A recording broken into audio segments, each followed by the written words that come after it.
Break Fix Podcast is all about capturing the living history of people from all over the autosphere, from wrench turners and racers to artists, authors, designers, and everything in between. Our goal is to inspire a new generation of petrolheads that wonder, how did they get that job or become that person? The road to success is paved by all of us because everyone has a story.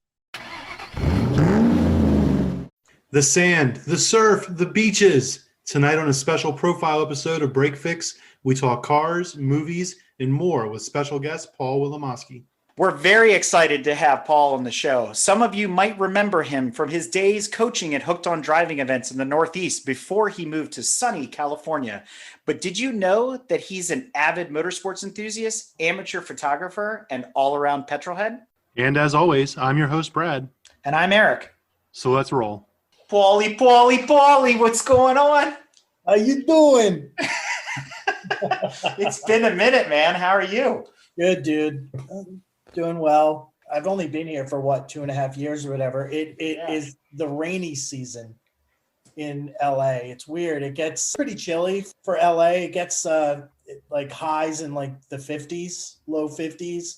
And at night it could get into the 40s, low 40s. Do you have the May gray just like they have in San Diego? No, we don't. It's like December gray. Yeah, it can get kind of shitty, and LA drivers are horrible to begin with. Like the worst, honestly, the worst drivers I've ever seen. I've driven all over the world, and I put them up with like India, you know, where it's like it's a fucking free for all. You know what I mean? Exactly. And then when it rains, it's like New Yorkers trying to drive in the snow because they don't know how to deal with it. You know, so they don't know how to deal with rain here because it rains 4 times a year. Yeah. So I'm doing 80, 90 in the left lane. People are doing like 40 in a 70 and stuff like that. And like, it's a shit show. But you haven't worn a stitch of actual long winter clothing since you've left, I'm assuming. It's funny that you say that.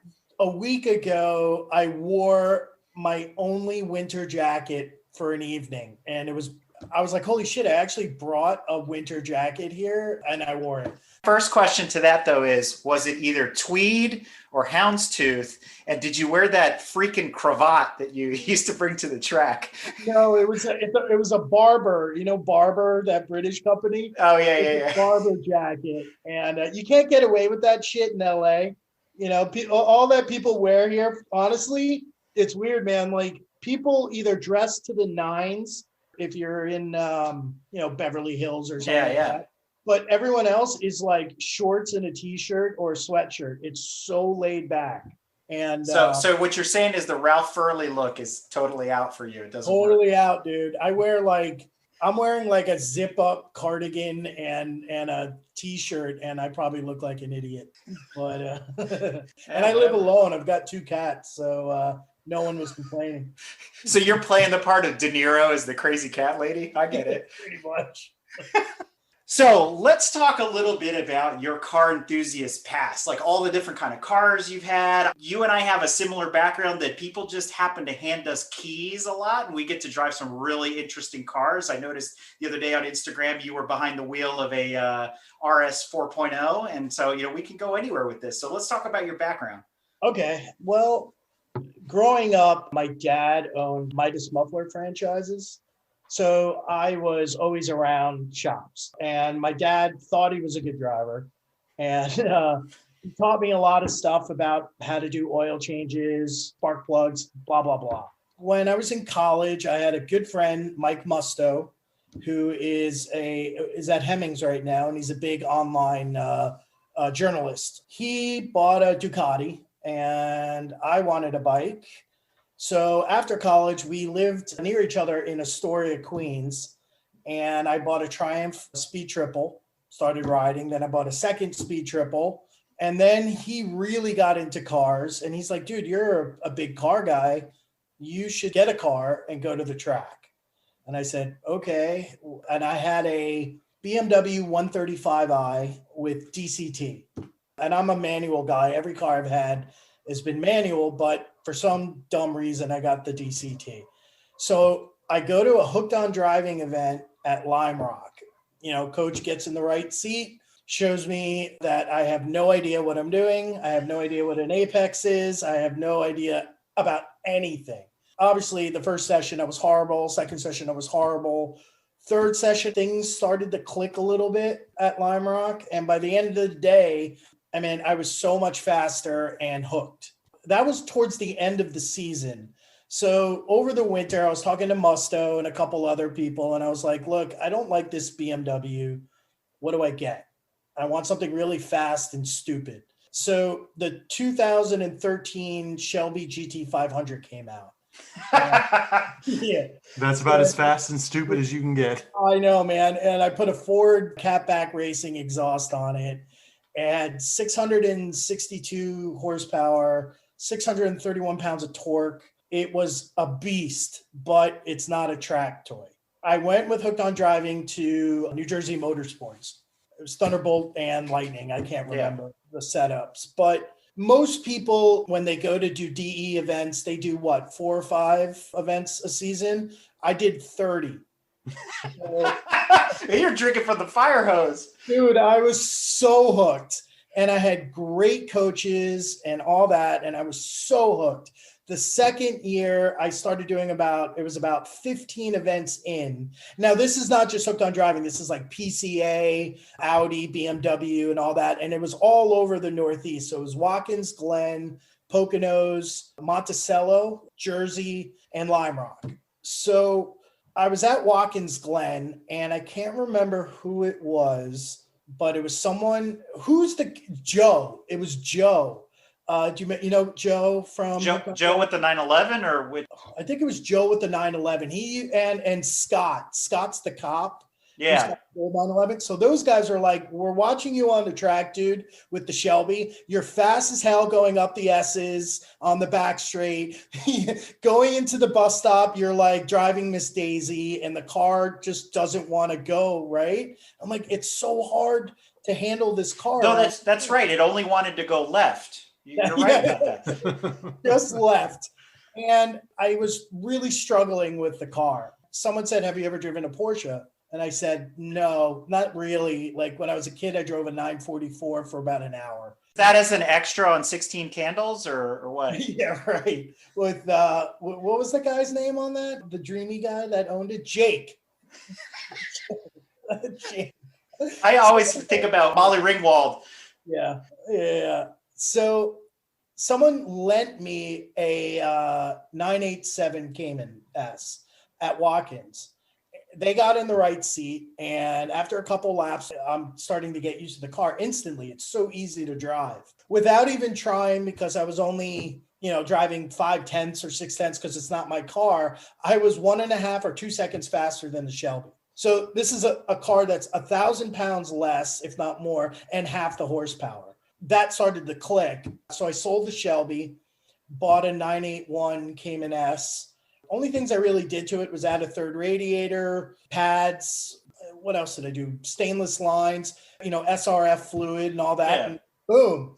And I went out. I was having a blast. And then I hired, what's his name? Andrew. So Andrew became my mentor. I was getting quicker and quicker with the car. And he said, the only way you're really going to get faster in this car is if you put in a 5-point.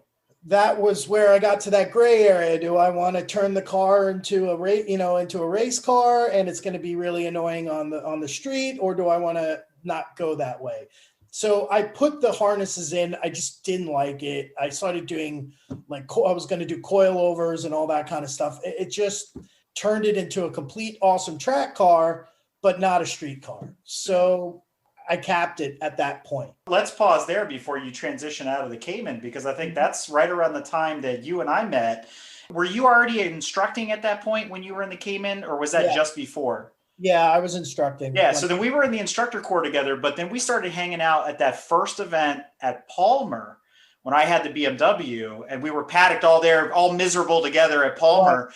And then, things continued from there, because then we continued to work together as group leads. And then I was the interim CI for a while and all that back and forth kind of stuff right there. So you transitioned out of that Cayman and unexpectedly went into a Mini. It's a fun wheel drive. So here we go. So Palmer was interesting because I went to it. I've never been on the track before. Have no idea about that track, and that track is no joke. Yeah. And you really got to pay attention at Palmer. So they're like, okay, you're going to instruct. And I'm like, I don't even know where the apexes are. I have no idea. So Jay takes me out and I do a lead follow for like, I don't know, 20 minutes. He's like, you got it? I'm like, yeah, I think I got it. Yeah, because I remember you were coming up to me, what are you doing in turn whatever? And I'm like, I don't know. It's my first time here. How the hell do I know? What the hell I'm doing? Thank God that the student I had was completely like such a beginner that, you know, I look like a pro and I had no idea what I was doing. See, listeners, fake it till you make it as a coach. That's the mantra. And Jay Tepper actually qualified Mike Musto to be an instructor back in the day. And coincidentally, he was Jay qualified me to be an instructor with Hooked on Driving and stuff. So, you know, it was fine. I mean, that's a great track. I really love the elevation changes and all that. So anyway, what happened was I worked for almost 12 years. I worked for Harvey Weinstein. Ooh. I mean, I was doing, you know, behind the scenes movie stuff. And when that started to go downhill, this is all before the whole Me Too movement. The company was sinking. We had no idea what was really going on. I got laid off.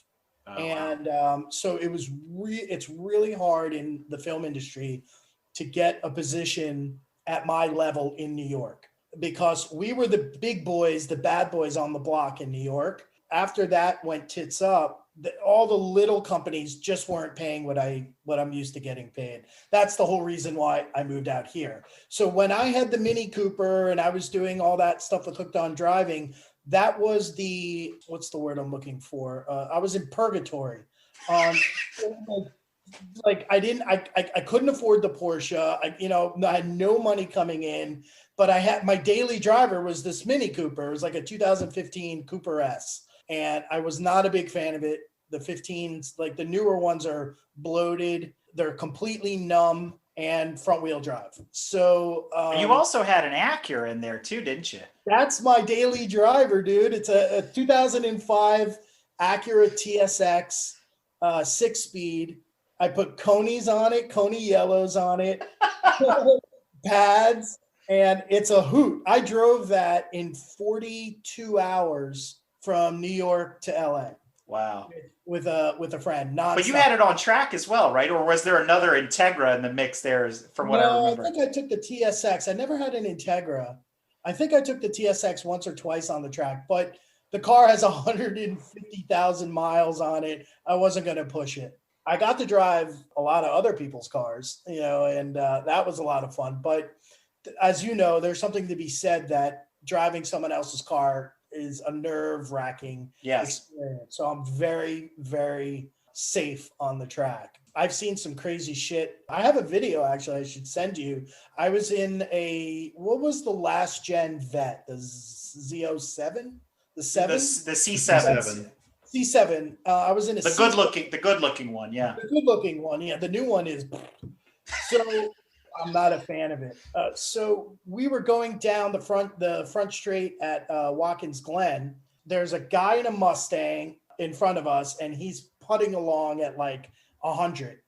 And so were you immediately having flashbacks going, he's not going to make it through the bus stop? I already know this. But like, so, and he's got the chrome rims and all that stuff. So I'm like, oh boy. So in front of him is an S2000 trying to pass him on the inside, on the right. Oh, I remember this incident. Yeah. So he gives him the point by, the guy goes and he races him to turn one, and they hit. I think the Mustang did a 180, and so did the S2000. And I'm watching the whole thing happen. And as you know, you get that spidey sense when something bad's gonna happen. 15 seconds out, I'm like, something bad's gonna happen, dude. And sure enough, it was that was the only contact I've ever seen with all the years of being on the track. It only takes one stupid thing to ruin everyone's day. Thank God the damage wasn't too bad on the cars. Eric, was that the same event where two Miatas, not to be named, were involved in some Miata on Miata contact? Negative. And Mike Crushfield knows exactly this situation. This was the weekend of the MSF Level 2 training. Okay, now I get So it. you and I and the rest, half of GTM's coaches were in with Ross Bentley getting trained, and we heard about it because it had happened while everybody else was on track. Paul, let's go back to your history, your car history a little bit here. Yeah, so when you were a kid, I mean, your dad owned a shop. What were some of the posters you had on your wall? What were some of your dream cars? I had the Countach. I had My man. See, Petrolheads of a certain age all had Countaches on their wall. I'm telling you. I had the Countach. I think it was a white one too. I think I had Testarossa on there. I mean, everybody had a test. I didn't have the Countach. I had the Testarossa. Yeah, I had that, and then I only had like one other poster, and I can't remember what it was. Was it a Fiero by chance? God, you took my. I knew it. I knew that was coming up. With the speakers in the rear, in the headrest. Was it a Fiero with a big-breasted blonde on the hood? No, but or on the front. Or Heather. It was Heather Thomas. No, it's Heather Locklear. Whoever was on the Fall Guy. Remember that was Heather Locklear. Yeah, Heather Locklear. It was like her on like a Trans Am. Yeah, Trans Am or whatever. Musto has the exact Smokey and the Bandit Trans Am. He got rid of that and just got like a funky blue Trans Am, a light blue, almost like a baby blue type thing. And those things are great. Back in the day when we were kids, we thought they were so fast. I think the car has like 180 horsepower or something like that. Yeah, out of 7 liters, right? It's like ridiculous. Lots of torque though, so you get those burnouts for the movie. I got to drive one of those. A buddy of mine bought one for literally $50 in high school. He bought it was a navy blue Trans Am with the Screaming Chicken on the hood and the whole 9 yards. And he rebuilt the motor. He went to Auto Diesel College and then some places down in North Carolina to learn all that stuff. And I remember helping him put it in. And after we got it built, we drove it. And I was like, at first it was a really difficult car to drive, but that was the first time I learned that valuable lesson of never drive your heroes because you will be disappointed. You'll be disappointed. Right? Yeah. Even before I moved to LA, I've been fortunate enough to go to Monterey for the Pebble Beach. Oh, nice. The whole week. I would stay at a friend's house and stuff like that.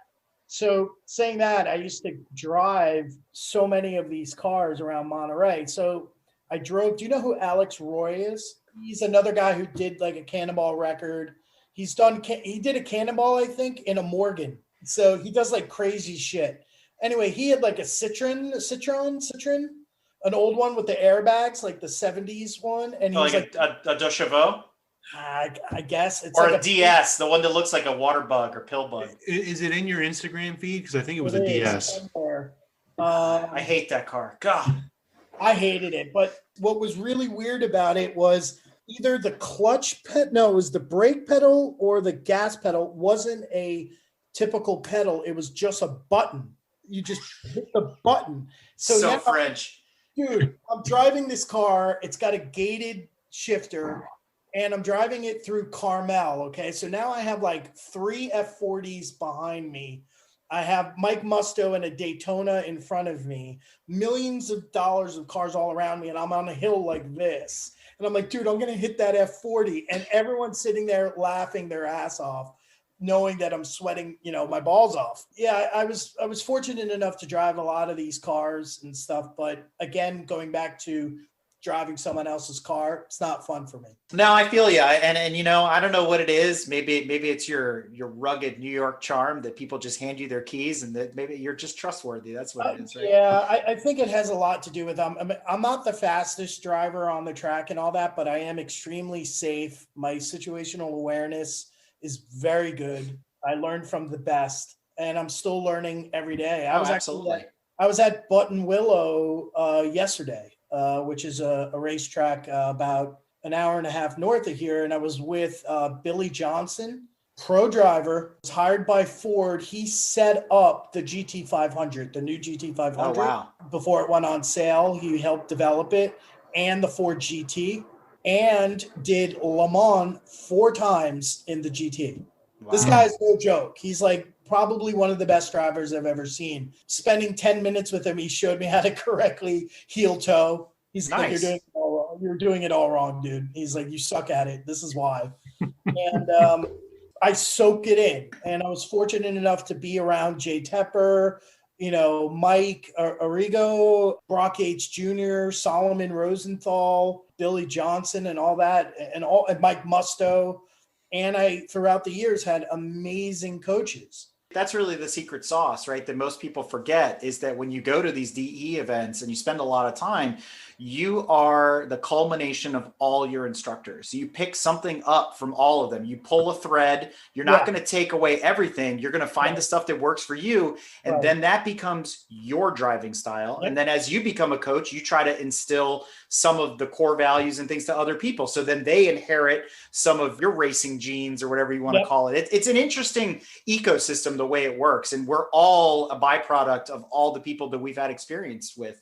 Absolutely. And I love paying it forward. You know this when you're in the car, when your student has that aha moment, that moment of clarity where it clicks and they do it correctly and they're happy and they're happy and they get it. It's a great feeling. And I never thought that I would be a coach. I never thought my personality, because I'm a New Yorker, I don't have the patience for a lot of stuff. Listen here, wise guy, you're doing it wrong. Asshole, this is what you got to do. But I was able to do it and just mellow out. Honestly, with all the students I've had, I'd say there's only about 2 or 3 that I couldn't get to. Like they were just not having it and we didn't click. But everyone else, I love it. And I love it when, and this happens often when I'll get like a random text from someone. And this actually happened a couple months ago, like, hey man, how are you? And I'm like, who are you? And they're like, you instructed me at, Pocono, like for the whole weekend. And I did this and I did that. And I'm like, that's amazing. I can't remember who you are, but I'm glad that you reached out, because he wanted to buy a Cayman. And so he had questions on what to buy and blah, blah, blah. And I'm back in the game, baby. I just bought a Cayman. Oh, nice. Which generation of Cayman? Because there's several now. A 987, which is first gen. It's a 2007. I found it with 33,000 miles on it. Wow. Yeah, so it's a great car. I actually prefer it driving-wise over the 981. It's a more analog feeling car. It's great. I just put a catback exhaust on it, a short shifter, and I'm flying through the canyons now. So why the Caymans over the 911? The 911s that I've driven are my favorite are the 997 generation, 997, 9972, an S, right? My favorite, what I really want is a GTS. Are you familiar with the differences are? Yeah. The 2 inches in the back, so I love that big ass in the back. The hips are amazing. Gotta love a big ass. Yeah. It's a 70. I mean, that's what it says on his license plate, just like Kramer, right? Ass man. He's the ass man. Ass man. It's a $75,000 car with 1,000 miles on it. So what I like about the Cayman, I think reflects off my personality, where I like to be safe. And the Cayman is such a point and shoot car. There's no drama to it. It's very hard to get the back end to come out when you're pushing it. When it does come out, you really got to know what you're doing to get it back in. But it's so hard to really mess up in that car. And it's small, which I love. And it's quick. It's got, with the exhaust and all that, 310 horsepower at 2,900 pounds. It's a blast. Yeah. It's not a fast car. It's a quick car. It's a little scalpel. Now, why not the 911?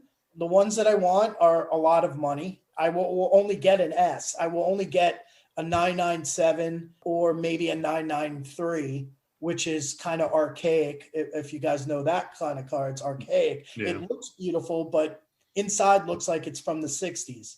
The 991s, I believe, are the next gen after 997, are big. They're Grand Tours now, not sports cars. Yeah, they're GT and I mean they're not as big as like the BMWs, the M3s. No, nothing's as big as the M8. Let's be real. That thing's like a school bus.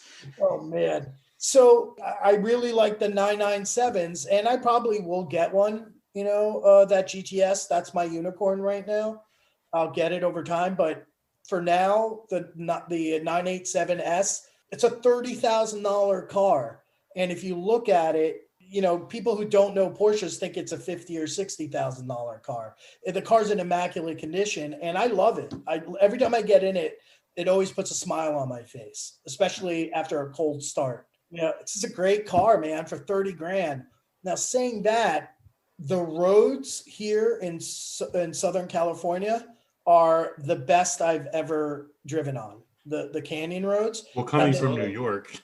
Well, yeah. Well, in New York, I would go up to like Bear Mountain and stuff like that. And there's it's like a 3-mile ride up and down. And that was it. We had some nice back roads in Connecticut and stuff, but they were all, for the most part, residential. So it was, how it is. You really got to take it easy on those roads, blind driveways, what have you. Here, the canyon roads, like Angeles Crest, the Santa Monica Mountains by Malibu and all that, these roads are legendary and they're so fast. If you screw up, you'll die. You'll fly off a cliff. Again, being safe, I have fun, but I'm not pushing it like some of these people that I've watched. These roads are hundreds of miles long. I mean, even the PCH is gorgeous and it's a lot of fun. I mean, not nearly as fast or technical, but if you're out that way and you want to go for a drive, just jump on the PCH. Absolutely. So when I'm going to Malibu to the mountains, I'll take PCH up for about 15 or 20 miles. And it's a beautiful scenic sweeping, sweepers. It's 50, 60 miles an hour because there's a lot of cops there. As soon as you turn right and go up the hills, it turns into like Tour de France. It's just like this. You'll see signs, like the squiggly next 30 miles or something like that. And you're just like, well, yeah.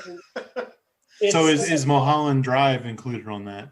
Mulholland is great. There's some houses on Mulholland though, aren't there? Yeah, Mulholland it's a beautiful road, but it's extremely narrow and there's a lot of blind curves on it. And is it as creepy as they make it out to be in the movies? Oh yeah, the Lynch film. Yeah, it's creepier at night, especially. That's another thing in LA. Everything is pitch dark. Like there's like one light post every like half a mile. Mulholland is fun. It's better on a bike because you have a lot more maneuverability. Mulholland Highway is a bit more open and that's fun. There's tons of stuff. There's one curve. It's called like the Dragon something. It's a famous curve that goes uphill and people are always hanging out there watching motorcyclists crash. Yeah, I've seen that. I think I've seen the videos. I saw a BMW flip over or something there. Yeah, once. it happens like daily and it's all because of the riders not looking ahead. Yeah. And that's all it is. Which is something that we basically repeat constantly. Get your eyes up. Be situationally aware. Yeah. Right? Look ahead. Yeah.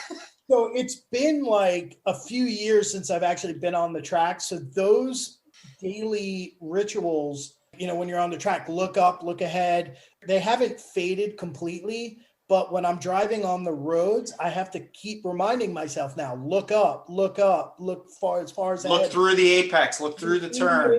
Look at that car that just, a half a mile up and stuff like that.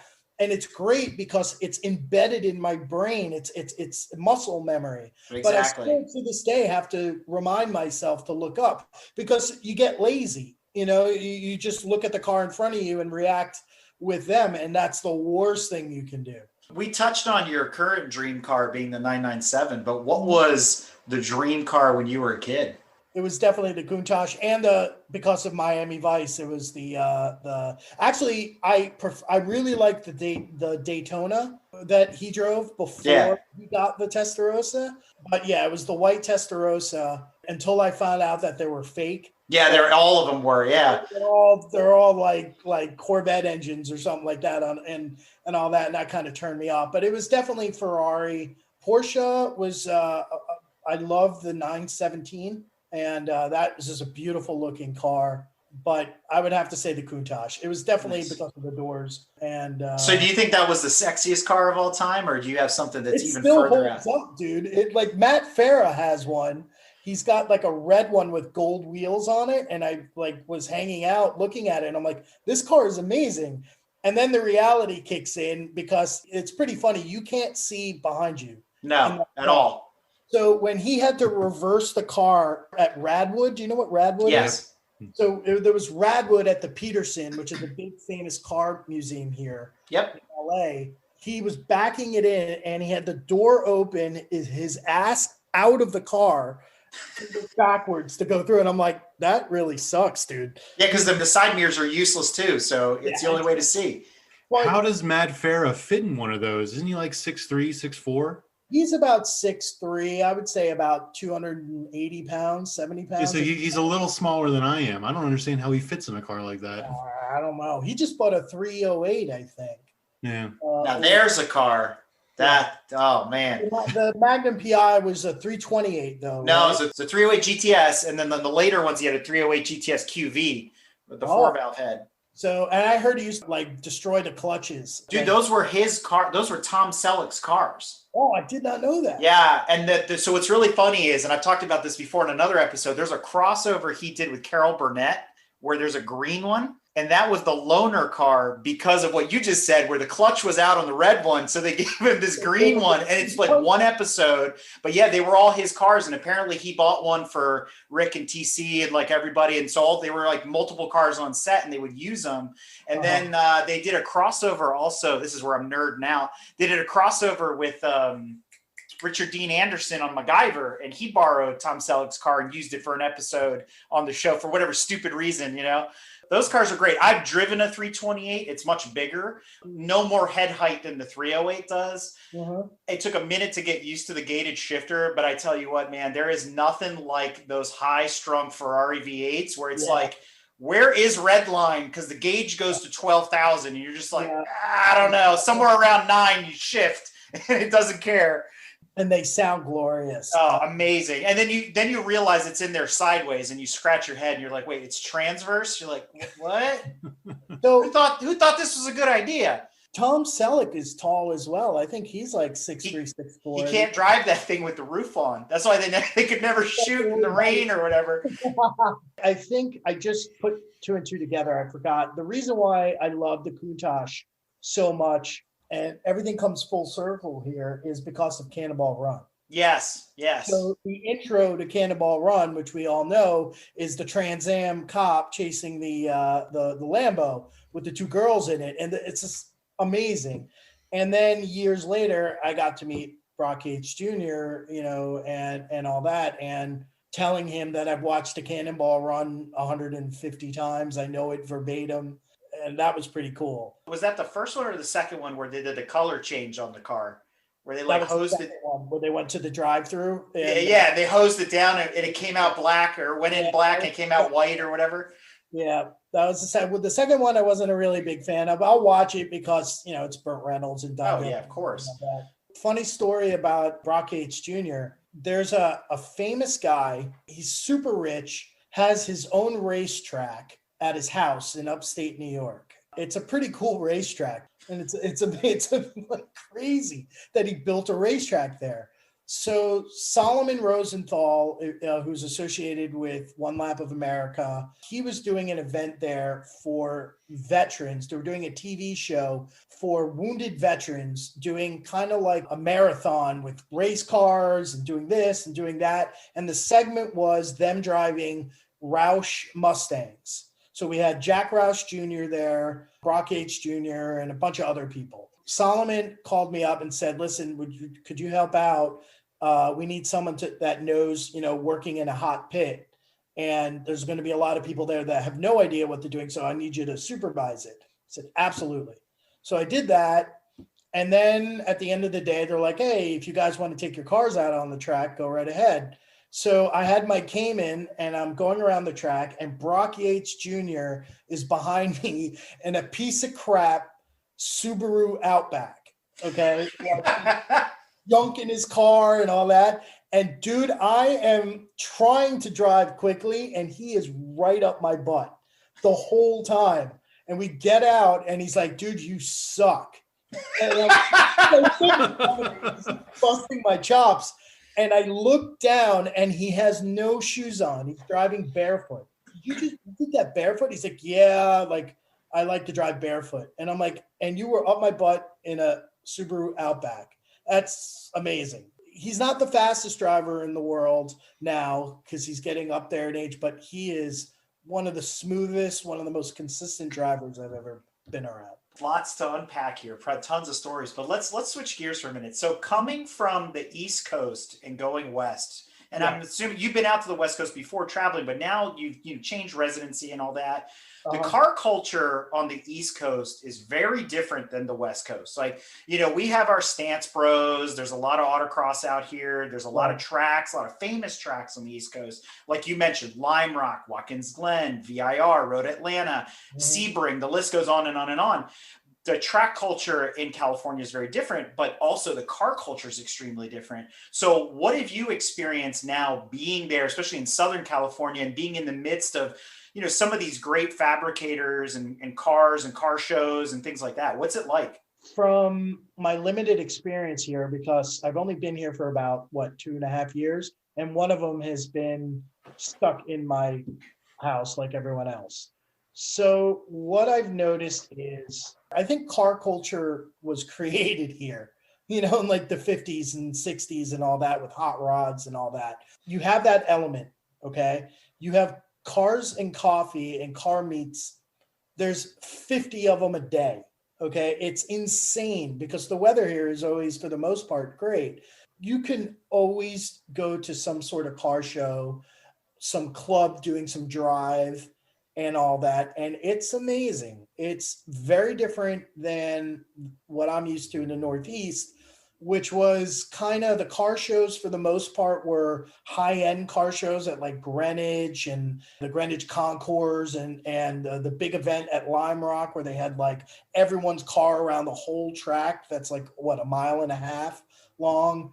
Here, it's more just kind of like impromptu, a lot of them are, and there's a lot of money here, a lot of money. So you'll go to a car show and you'll see $10 million Ferraris and Bugattis and,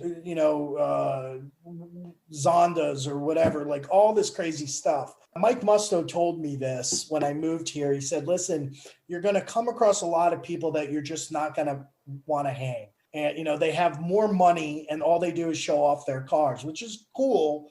But I like hanging out with people that go to the track, want to drive, and have that kind of personality. It's been difficult to find those people. Honestly, I just started finding those kind of people that I like going out on the canyons with and driving and knowing that they're not going to do anything stupid and try to, have huge egos and stuff like that. And that's what I gravitate towards. So it's great when, just like you guys, it'll be a Sunday morning.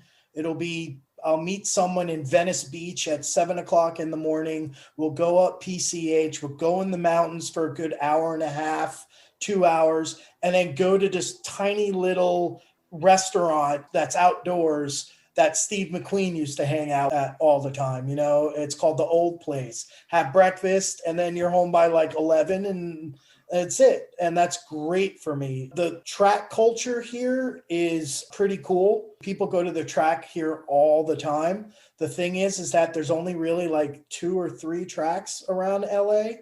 I think it's Buttonwillow, which I was at, which was about an hour and a half away. There's Adams Motorsports Park, which I've run at. Adams is out in Riverside. So In if you Riverside? if you want to try something different.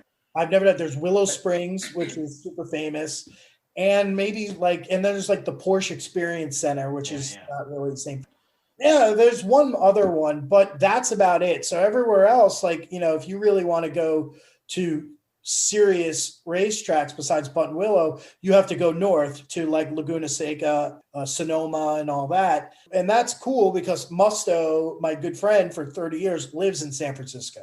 So now that I have the Cayman, I'm like getting the itch again, you know what I mean? And I'm like, let's go to Laguna and stuff. And That's inevitable. I'll be doing that soon enough. I'll be living vicariously through you, Paul. So just like Dude. No, we're gonna be visiting. Is what you meant to say. Absolutely, dude. I've got an extra bedroom. You guys can crash here, no problem. Yeah, the car culture here is amazing. So you'll be driving down the street and you'll stop and I don't know, some crazy cougar or barracuda or I'm glad we're still talking about cars. I just wanted to make sure. Yeah, I was thinking that. I was wondering. That's a whole other conversation altogether here. It's insane. A cougar and a barracuda. A cougar in a Isn't that song by Heart, right? I mean, so yeah, there's every kind of car. You'll see everything around here. a lot of them are more bespoke than like what we're used to on the East Coast, which all the stance bros,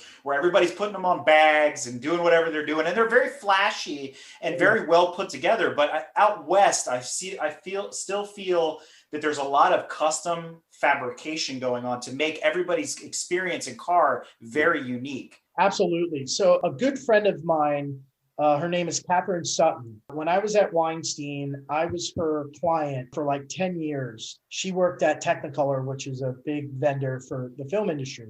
We hit it off really well. She's super sweet. She's got a 356 and a Cayman, just like mine. So when I moved here, I lived like 5 minutes from her, and she's on the board of the Peterson Museum. You know, the doors swung wide open and I got to tour the Outlaws, Rod Emery. I was at his facility. Peterson had an event there. So yeah, I got to watch the fabrications there.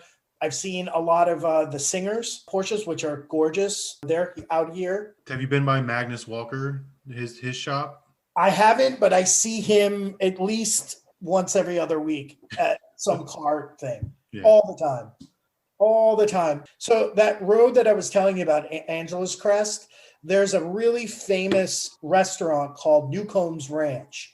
You're going up these mountains for 30 miles and there's nothing there except mountains. And then all of a sudden there's this tiny little restaurant in the middle of nowhere. And that's the meeting point for cars and coffees, guys riding bikes, what have you.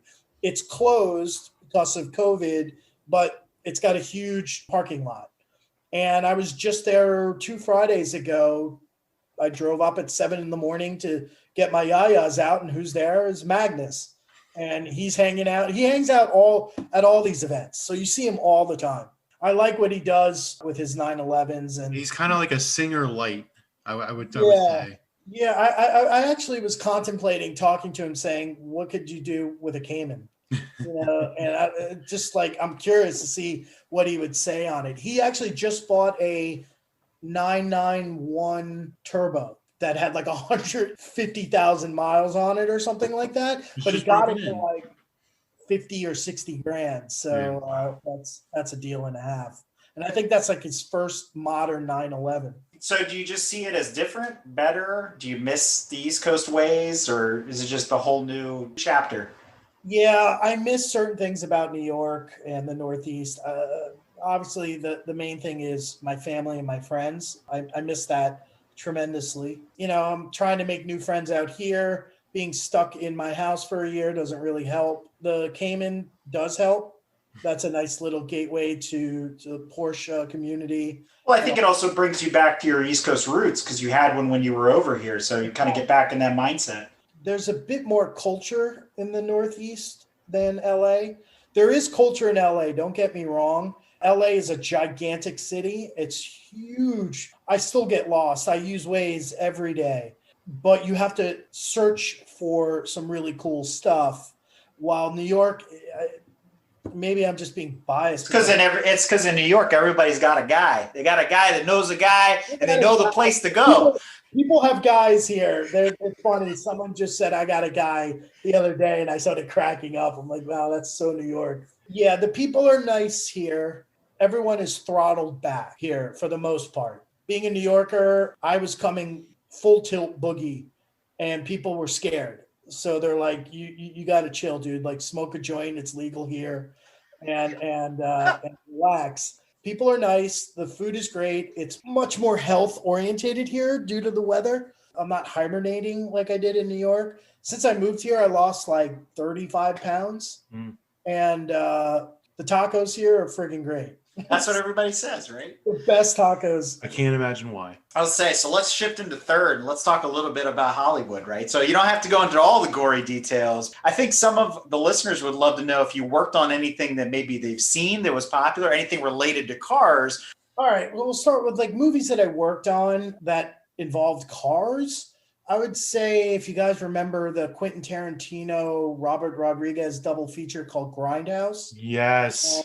The one with Kurt Russell driving the Nova with the big duck on the so I worked on that film. That was like one of the first films I worked on when I started at Weinstein. The Tarantino film is called Death Proof. Yes. And That we was helped design the amazing. posters. And one of the cool posters on it is it's very retro 60s, 70s, and it's just the hood of the Nova. And so I worked on that film. I'm trying to think of other car stuff. Or even notable films that people were like, oh man, you worked on that? I just saw on your Instagram you worked on Sound of Metal, which Yeah, I haven't watched. It's on my list to watch like really soon.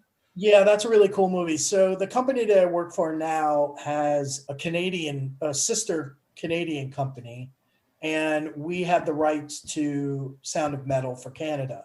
So I was dealing with the producers every day and Amazon and all that.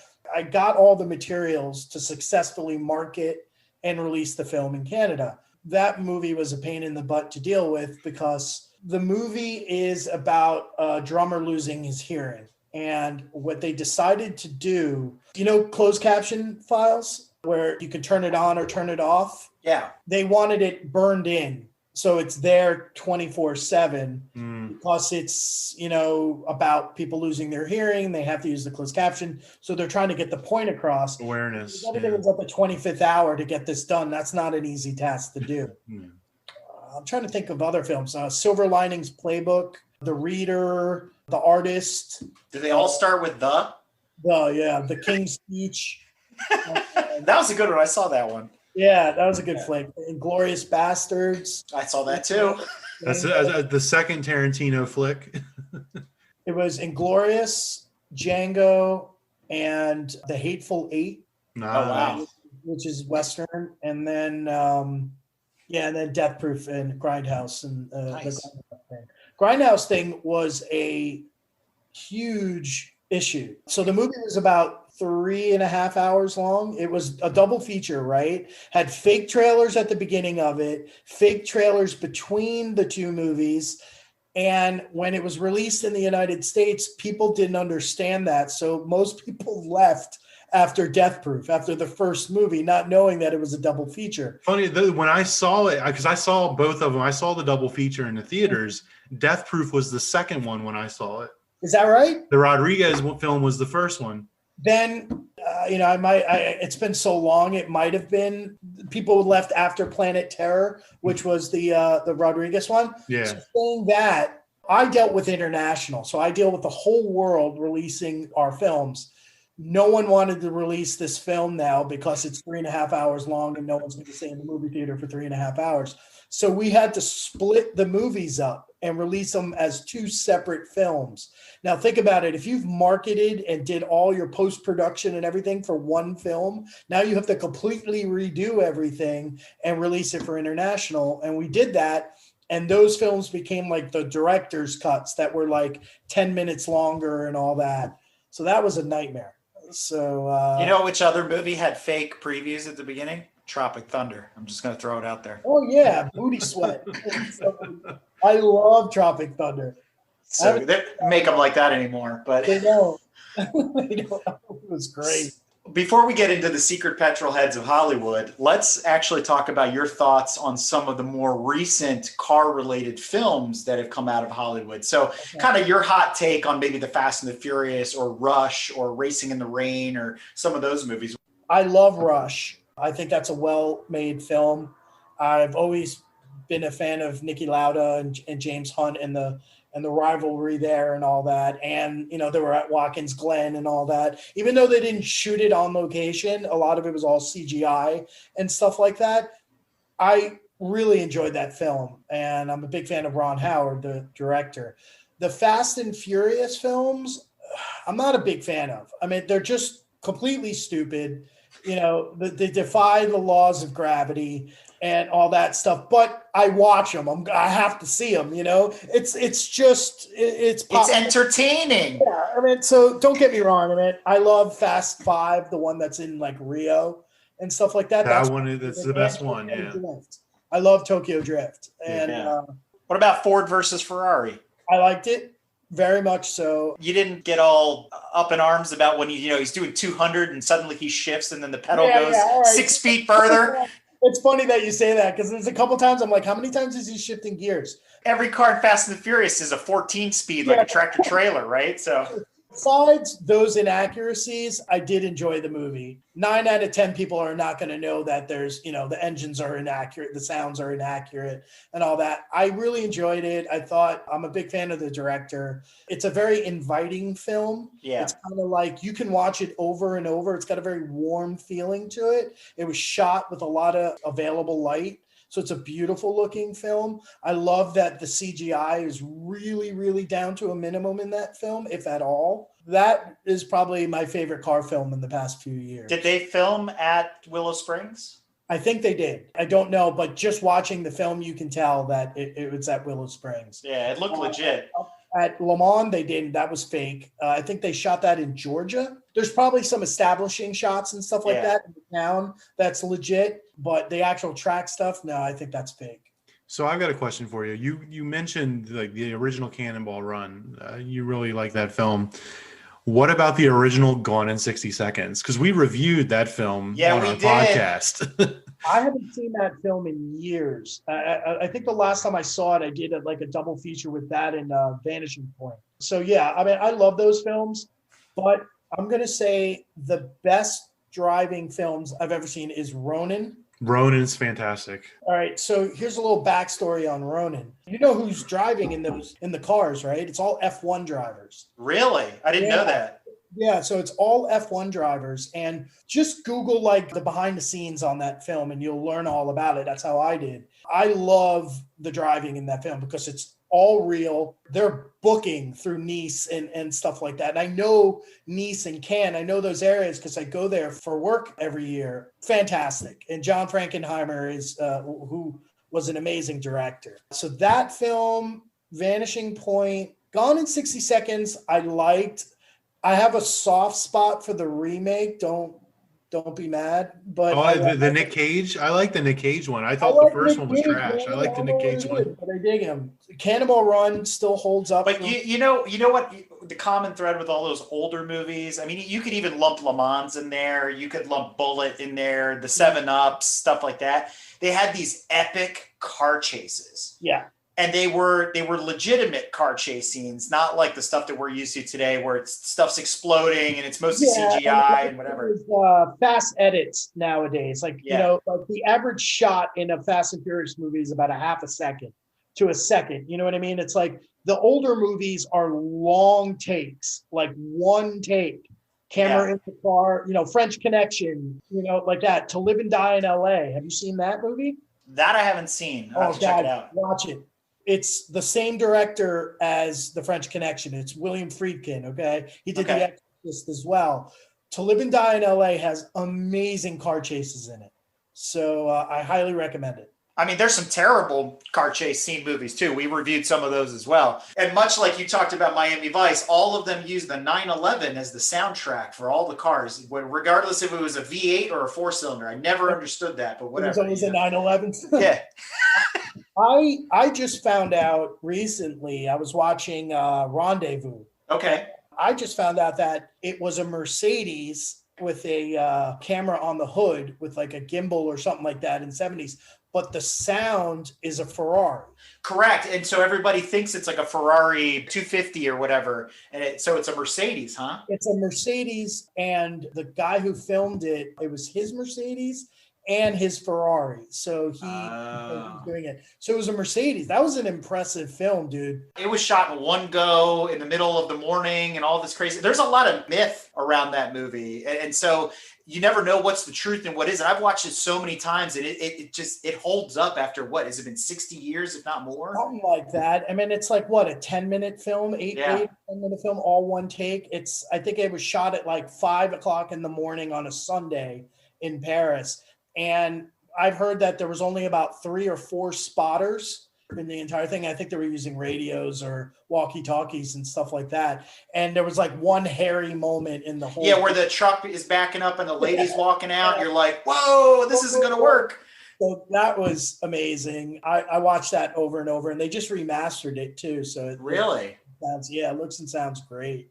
Man, too bad there isn't footage from the outside. It would have been really cool to see how it was made. But again, that's part of the myth of that movie, is not knowing what's really going on. Yeah, and then people have tried to like copy it over the years as an homage, and it just doesn't have that same je ne sais quoi. Yeah, exactly. Well, speaking of French films, we also, if you go back and listen to some of the other podcast episodes we've done, we reviewed a new film that came out of France last year during COVID. It's called The Lost Bullet. And apparently there's going to be a sequel to it, or a trilogy, something like that. And actually we tweeted about it, and the director responded back to us, which we thought was super awesome. That was surprisingly good film, and some just like low budget cars and stuff, good chase scenes, good action. And we were like, excuse me, what? Yeah. So I was dating a French woman here for about a year. One of the main reasons I was dating her and how we clicked is because she had a 9972 C4S cab, PDK. I won't hold it against her. But anyway, she's, a big film fan as I am. And she turned me on to that film. And I'm like, really? And I started watching. I'm like, this is kind of goofy, but the chase scenes are awesome. Exactly. I was like, this is actually pretty good. And it's like a cheap Luc Besson. So I love Luc Besson films. So yeah, the French do make some great There's stuff. some really, and actually, and I don't know if it's part of your world, you're talking about international, we're starting to see a lot more international programs and films come over. Things like Money Heist, Lupin. There's a lot of really cool stuff like on Netflix and whatnot. And they're being dubbed in English, which is good for, American audiences. You can watch it in the native language or the native tongue if you want. Right. I like the fact that we're cross-pollinating now, but talking about Lost Bullet, I'm with you. I mean, that opening scene where he puts like the Lambo motor in the back of his Clio, and he's trying to like run through the bank and stuff. And I'm like, what the heck is this? And then after that, it kind of opened up, and I was like, hello. I'm like, hey, I got sucked in. Exactly. 5 minutes, I was exactly like you, looking at my girlfriend, like, what is this shit? And she's like, just stick with it. And I stuck with it. And I was like, oh, this is great. I agree with you that I'm really enjoying the fact that films and television shows from around the world are becoming more mainstream now. When I was growing up, when I was in film school, we were watching John Woo films and Hong Kong stuff, Korean stuff like Old Boy and all that stuff. That was really a niche market. Only certain film cinephiles would dig, and now it's all mainstream. Yeah. So every show that you just mentioned, Lupin, and have you guys seen The Bureau? No, I haven't watched it yet. No. Watch it. It's a French show. It's a espionage type thing. Oh, nice. Slow burn. Fantastic. One of the best shows I've seen in 10 years. I'm a big fan of Money Heist, man. That's great. There's a lot of stuff around the world, and I'm glad that Netflix, they have the money to make. The card shuffling that's going on right now, with the Paramount Pluses and the Discovery Pluses and the Hulus and the Disney, they're all plus now, right? Plus this and plus that. I think it helped Netflix actually diversify the portfolio, because I've been with Netflix for such a long time. I mean, in the early days, going back to the DVD era, and then it was like, oh, we have the streaming service. Do you want to try it? It was like getting the AOL CD in the mail. You know what I mean? The stuff that was on Netflix back then, it was like, oh, it's Muskrat Manor with like, what's his face? Samwise Gamgee from the Lord of the Rings is the narrator. I can't remember his real name right now, but you know exactly what I'm talking about. Sean Austin, exactly. So I'm like, that's like the beginning days. And there was a lot of like really indie stuff on there. And it became so mainstream because it was like one-stop shopping. That was the well that everybody drank from. And now I'm kind of glad that we're back to some of the more diversified portfolio. And I'm a big Anglophile. I love British TV. So I like tapping into that kind of stuff and, getting exposure to what's going on over the pond. Let's talk about who are the secret petrol heads that we don't know about. We know Tom Cruise, we know Paul Walker, we know Steve McQueen and all those guys are all petrol heads, but there's got to be some other ones that maybe we're not familiar with. So let's go with that. Was Weinstein a petrol head? No, I don't think he ever drove. He always had a driver. I don't know about secret. I mean, I've seen and met Keanu Reeves with his ARC motorcycles. I've seen him. He's got a Chevelle too, right? Yeah, Brad Pitt, I heard, is a big petrolhead. The wrestler Goldberg. Oh, Goldberg, yes, yeah. He was on a show. I thought it was on History Channel. They did a lot of the car stuff. He did a show way back in the day called The Bull Run, which is now like a rally, I think. Oh, okay. And Mike Musto was a contestant on that show with his 68 Charger. I'm trying to think who else. I mean, so I'll rephrase the question. Celebrities you have run into at some of these car shows that you didn't expect to see there. Jay Leno, you see all the time. I have a funny story about Jay Leno really quick. I was on that road, Angeles Crest, and I was in my Catherine's Cayman, and I'm flying up a hill. I'm probably doing about 90 in a 40, but it was a straightaway, easy. I'm flying, and coming down the hill is a yellow McLaren, and it's flashing its lights at me, letting me know that there's a cop. And the closer it got, I was looking like who's driving it, and I see this big head. You mean big chin, right? And he's got a huge noggin. It's like smoking. And you could see it's Jay Leno, and I'm like, cool. And then it was like a month or so later, I bumped into him at another car event. And I said, dude, you saved me from getting a ticket. He's like, what are you talking about? And I told him, and he's like, oh, yeah. He's like, no problem. I was doing that for everyone. I'm like, well, that was a cool little story. Nice. There's a really big Porsche event every year in LA. I can never pronounce it. It's like Luffenhausen or something like that. It's huge, but it's put together by Patrick Long, I think Patrick Dempsey, and another famous actor. I forgot who it was. And they do this huge air-cooled 9/11 event every year. And the last time they did it was in 2019, and they did it at the Universal Pictures lot. Oh, wow. You get to go into the lot, which is huge. You walk around, and there's all these air-cooled 911s everywhere, like 1,000 of them. And it was amazing. So I'm walking around, and I'm like, wow, that's a really cool 911, but why am I getting this deja vu here? And I look around, and sure enough, I'm standing right in the middle of the town center where Back to the Future was filmed, the clock tower. Oh, wow. So everyone's freaking out about 9/11s and stuff. I'm freaking out because I'm standing next to the clock tower. And that was pretty cool. I heard there's a DeLorean still rotting on the property there, not too far from that set. Really? Yeah, it's one of the last of the film cars that is it still in the bush? Yeah, I think so. It's like one of the last film cars that didn't get either dismantled, sold off, or destroyed, and it's like still there on the property. I've seen on the street, DeLoreans that are replicas of the one from the film, with all the stuff complete with Mr. Fusion. Yeah, Mr. Fusion. There was fog shooting out of the exhaust ports and all that. I've seen the Ghostbusters. Ecto-1, the Cadillac. I've seen that. I've seen the Batmobile, the original Batmobile. A lot of cool stuff. Well, since you brought it up and you're talking about, famous movie cars, there's been a lot of movie cars kind of destroyed over the years. And there's, rumors and wives' tales about like these big just parking lots full of Dodge Chargers that are out there that are just kind of rotting in the sun. I mean, is that from Dukes of Hazzard or whatever? I mean, is that true? Or are there movie cars that you can get your hands on out there and do something with? If there is, I have no idea about it, but now you piqued my interest, so I'm going to probably have to do some research. That would be great photography for me. I know there's like airplane graveyards and stuff like that out in the middle of nowhere. Photography's big. I mean, I guess out there with all these, hot looking cars, it's not hard to take a bad picture, right? So any tips and tricks for aspiring photographers? I mean, what are you using as your camera, stuff like that? I use a Canon 5D Mark IV. I use primarily two lenses, 70-200 and 24-70. They're amazing cameras, but you'd be surprised what you can shoot with your iPhone nowadays. I've been hanging around some really, really good photographers, so I've been learning from them as well. The thing is, when you're taking a photo of a car, the difference between a photograph and a snapshot is positioning of the photo. So just taking a shot of a car at a car show is super boring. So you want to try to do what's called the rule of thirds.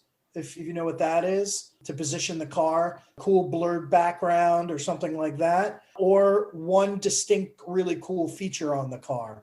That's what I like to do rather than just a regular car shot. It's hard to take shots of a car in motion to make it look like it's in motion with your cell phone, but it's easy to do on those cameras. That's kind of cool as well. And I'm really getting into black and white again. Trying to shoot in black and white is pretty cool. Nice. Not on film though, still digital. All digital. Nice. Yeah, very nice. Everything is digital nowadays. So very cool. But yeah, I'm not as well steeped in LA knowledge yet. That's all right. So while you're searching, just keep an eye out for the Defender from the Viper TV series on NBC. Because I would love to get my hands on something like that. My second unicorn is a Falcon. You know, the Mad Max. Yeah. With the big supercharger or whatever on the top of it. I've seen a couple of those around town. The Falcon XB GT. So speaking of which, most people don't realize Eric Bana's a major petrol head. Have you seen his movie Love the Beast? Absolutely. So I love that film. Eric Bana is supposed to be, I've never met him, but I've heard he's a real down-to-earth, cool guy. Yeah, and I think that movie, I mean, it's a biopic, right? I mean, in reality, but I think it speaks a lot to his true personality, who he is, his humble beginnings and all that. And if for anybody that hasn't seen it, it's totally worth watching. It's a fantastic film. And I make it a point to watch it every year. Yeah, I pretty much watch it almost every year. I think it's one of my favorite car films as well. Especially that opening sequence where he's driving, I forget which track it is, in his 993 Cup car. And he's just talking. He's got that monologue and he's setting the stage. And everything he says is true, I think, of everybody that's spent time either as a coach or on track or has done some high performance driving. It really does resonate. And I think he encapsulates that whole feeling in that monologue at the beginning. It's absolutely incredible. Yeah, there's something to be said. And I know you can pick this up pretty quickly too, where you'll be with someone, you'll know right off the bat that they can drive. You know, everyone that talks, blah, blah, blah, blah, blah, my car does this, my car does that.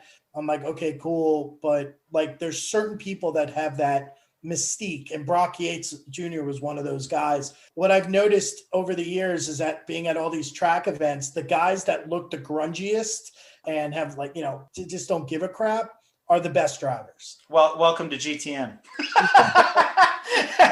Yeah. All my coaches, all my instructors who look like Uncle Jesse from Duke's Hazzard could outdrive everyone. You know, and I thought that was awesome. So yeah. So Mountain Man Dan, if you're listening, I'm sure you're smiling right now. So we're all good. I love that, and it was great. And those are the people that I love being around because they just been there, done that, have been doing it. They'll take their, you know, RV with a tow on it and they're retired and all they do is go from racetrack to racetrack. And that's all they do. Those are the people that, if you really want to learn how to drive, at least from my experience, are the people that you want to be around. Absolutely. So I've got a question for you. You go to a lot of car shows and everything. You see a lot of people. There's a lot of money out in LA. Is there one particular brand or manufacturer that you would say is like the manufacturer of choice? And the reason I'm asking is because when we went to Texas for the F1 race, it seemed like you could throw a stone in any direction and hit a McLaren. Yeah, McLaren seems to be the hot new thing. So you'll see a ton of them all the time. Yeah. On PCH, I'll pull over to get gas. There'll be 10 of them flying by before I fill up completely. And so I would say McLaren, Porsche. A lot of people are big fans of that. A lot of old muscle cars, which is really cool. But you're not going to see a ton of them on the canyons and stuff like that. They're just cruising along, you know, loping. Are they coupes or convertibles? Most of the time, coupes. You do see really every once in a while. Oh, there's a really cool place in Burbank called Bob's Big Boy. And every Friday, it's like an old school, think of American Graffiti. Okay, if you guys remember that. Are you from the East Coast? Grew up eating at Bob's Big Four. I mean, yeah. Dude, so they're in the Midwest. They're called like Frisch's or something like that. I mean, they've been around forever. I went to one in Ohio just like a couple years ago. Yeah, we don't have that shit in New York, dude. We have like White Castle. You got pizza. You got the pies. Pizza, they got the best bagels though. Yeah, the bagels. Can I get a schmear? I need a schmear on my bagel. Locks on my bagels. So the Bob's Big Boy in Burbank is really well known, and it's one of those places where they used to have like girls on roller skates, Yeah. the food and all that. So every Friday night there's a car show there. Every Friday night, and it's always the same guys. Like I've been there, it's the garage queens and stuff, but they have beautiful cars, so I really can't make fun of them. But favorite thing on the secret menu at In-N-Out Burger, go. 2x2 or 3x3 animal style, and a root beer float. It's the longest menu that doesn't exist. But anyway, keep going. There's if you guys know Mel's Diner. Not from Happy Days, right? No, not from Happy Days. It's from the American Graffiti was shot there. So there's two of them here. One of them is in Hollywood, or I think West Hollywood or Hollywood. And then the second one is right down the street from me, right here in Sherman Oaks, where I live. And that's kind of cool. So nice. It's retro and all that. And you'll see some cool cars. You haven't mentioned anything about lowriders. And lowriders have started in Southern California. And I haven't heard you say anything about them. Is that culture still big, the lowrider culture out there? It definitely is, but I could be completely wrong, but I think that culture is in a certain area of LA. I definitely have seen car shows where it's, all the cars going like this and all that crazy stuff, but I don't see them at the events that I go to in Malibu and the canyons and all that kind of stuff. I'm fascinated by those cars. They amaze me. I know nothing about them with the spinners and all that kind of stuff. They're beautiful looking works of art. I just don't know where to go. I mean, if I really wanted to, I can just go on Google and find out where there's a car show for that. Yeah. But again, LA is so big. Just to go from here to let's say Inglewood or something like that, or Compton or Long Beach is an hour away, and you're still in LA. Crazy. So I've been trying to find all these little pockets of where to go and hang out. And it just so happens that I'm closer to Malibu and Venice and all those areas for car shows. So since you brought it up, before I get into my next question, have you been down to the Grand Prix at Long Beach? No, I haven't. I was just talking to a Porsche experienced instructor who lives in Long Beach, and he was telling me you should definitely come down because you could see the track and all that kind of stuff. So I've driven the streets when it wasn't a track, because I had gone down there just to do that, because you can do it. It's all in the streets. But how cool would it be if you could, let's say on the Thursday, they do an open DE or something like that? Oh, that'd be slick, right? That'd be awesome. Or even if they don't want to go that crazy and to just have go-karts or something like that, that would be amazing. I'll do the celebrity Celicas from back in the day. Let's go for it, man. I'm still trying to convince Eric to go out there with me to watch the trophy trucks at Long Beach. Dude, that's cool. Watching that on TV is fantastic. What I've noticed in LA is because it's so big, if you live in certain areas of LA, let's say you live in Santa Monica, you're going to, for the most part, stay in Santa Monica in that area because it's such a pain to get out of it to go anywhere. So people just stay in that area. And I don't have that mentality yet because I'm still learning about LA, and I don't mind driving everywhere. I don't mind saying, okay, I'll meet you at your house and you're 40 minutes away. No problem. I'll be there. Plus I love to drive, so it doesn't bother me. But people here are if they live in Venice and I live in Sherman Oaks, they're like, no, I'm not coming to visit you. We'll meet halfway. I'm like, all right, whatever. And I'll never forget the first time I went out to LA, and there's that one section where all the highways come together. It's the 5 and the 10 and the whatever. It's and I think I counted 9 lanes on my side of the highway. And I was like, I need to get off over there. Right. Yeah. I'm not used to that. Our widest highways here are 4 lanes wide. I mean, it's bonkers. Yeah, it's pretty crazy. So I think one of the biggest congestion points is taking the 101 to the 405. Okay, so what happens is that the 101 is 5 or 6 lanes, and then to get to the 405, it's 1 lane. 1 lane, dude. So my first apartment was in North Hollywood, and my office is in Santa Monica. It'd take me an hour and 30 minutes to go 14 miles. Oh my God. Well, it's insane. So I bought a Ducati, and I would take the back roads and just, lane splitting is legal here. So I would just creep up, to the lights, and I would make it in 30 minutes. What Ducati did you get? Monster 821. Nice And bike. Cool bike. I put Termagnonis on it and all that. Going back to what I said when we first started talking, they're the worst drivers. And I pretty much almost die on the bike. And I actually got into it's a whole other story, but I got into a really bad situation with a guy, road rage, and attacked me, screwed up my leg. I had 4 surgeries. Wow. That's a whole other story. So that was like, okay, I think I'm not going to ride a bike in LA anymore. If I do get a bike, I'm only going to use it on a Sunday morning at 5 a.m. and go to the Crest or something. Yeah, LA, was living in North Hollywood. It was horrible. So I moved to Sherman Oaks just to bypass that 405 101 connection. So I'm right on the 405. Now it takes me 30 minutes or 40. Nice. Wow. And it's a 3-mile difference. There's like North Hollywood is 3 or 4 miles away from me. It's horrible. We've been talking a lot about the car culture, the differences, all this kind of thing. But I also find, as you said, LA is huge. It's dense. It's one of the largest cities in the United States. But I also find it, as we continue to talk about car culture, to be a bit bipolar, right? And so I want to touch on the fact that you've been talking a lot about sports cars. You got guys with the McLarens, the Ferraris, and the Porsches. And then you have the other contingent, right? And I'm not here to throw shade, but I'm talking about the EV revolution folks, right? Oh, so yeah.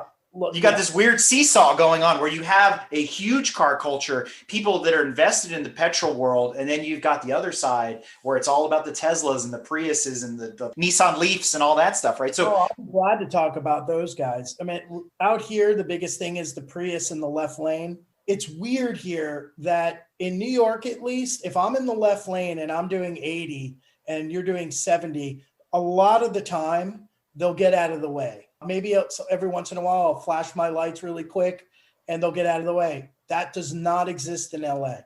It doesn't. I go faster on the 405 in the right lane than in the left lane. I pass everyone.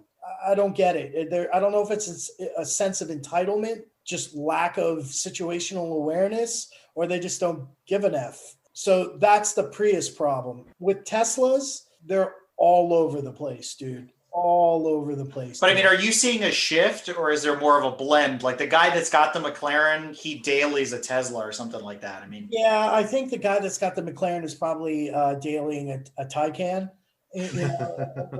So I mean, look, the Teslas are fast as hell, and they actually handle pretty good because of the center of gravity thing.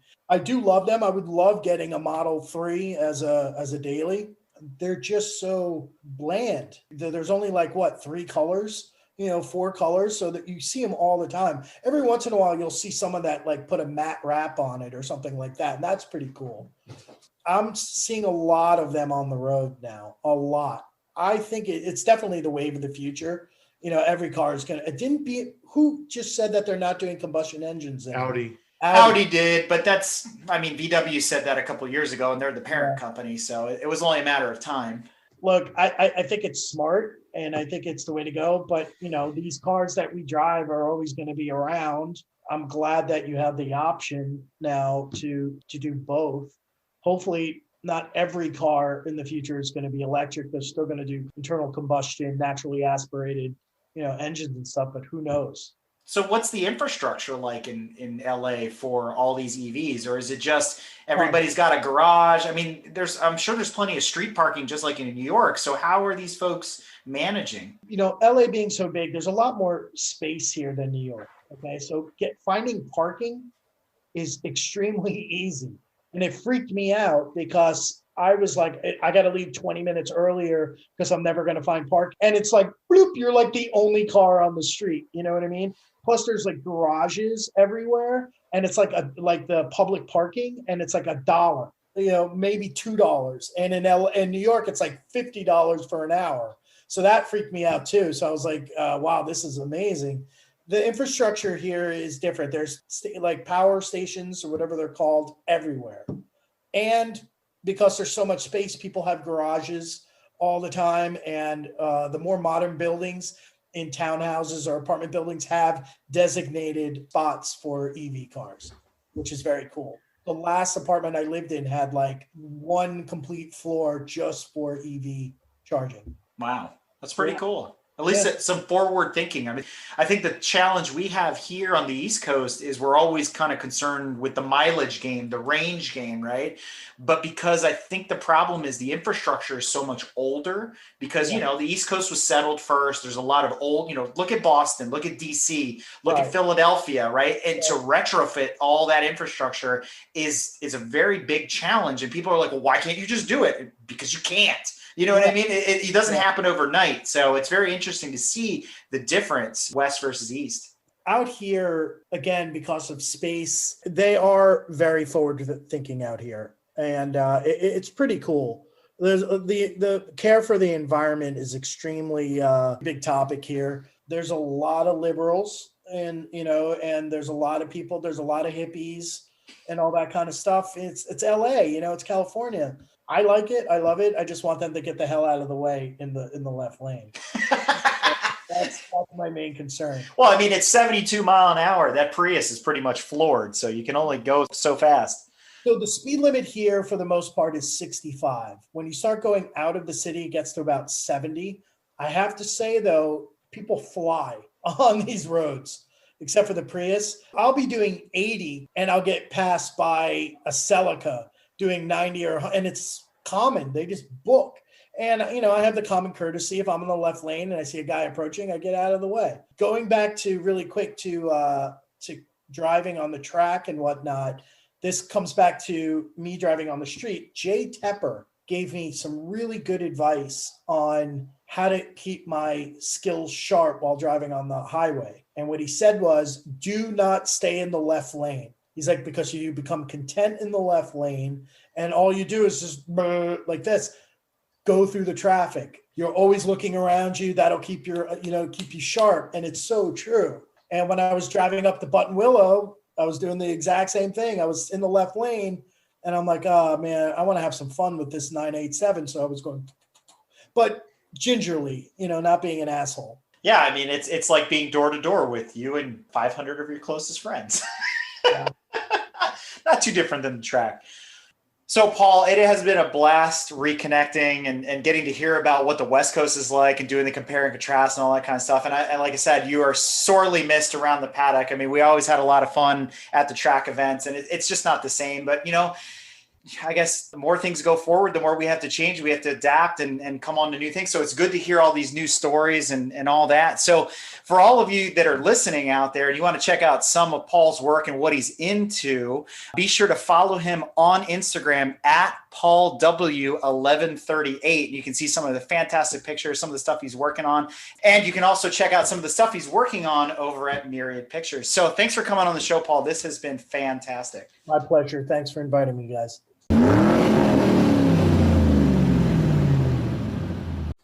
That's right, listeners. If you enjoyed this episode, be sure to check out our Patreon for a follow-on Pit Stop mini-sode. So check that out on www.patreon.com/GT Motorsports and get access to all sorts of behind-the-scenes content from this episode and more. If you like what you've heard and want to learn more about GTM, be sure to check us out on www.gtmotorsports.org. You can also find us on Instagram at Grand Touring Motorsports. Also, if you want to get involved or have suggestions for future shows, you can call or text us at 202-630-1770 or send us an email at crewchief@gtmotorsports.org. We'd love to hear from you. Hey everybody, Crew Chief Eric here. We really hope you enjoyed this episode of Break Fix, and we wanted to remind you that GTM remains a no annual fees organization. And our goal is to continue to bring you quality episodes like this one at no charge. As a loyal listener, please consider subscribing to our Patreon for bonus and behind-the-scenes content, extra goodies, and GTM swag. For as little as $2.50 a month, you can keep our developers, writers, editors, casters, and other volunteers fed on their strict diet of Fig Newtons, gummy bears, and Monster. Consider signing up for Patreon today at www.patreon.com/GT Motorsports. And remember, without fans, supporters, and members like you, none of this would be possible.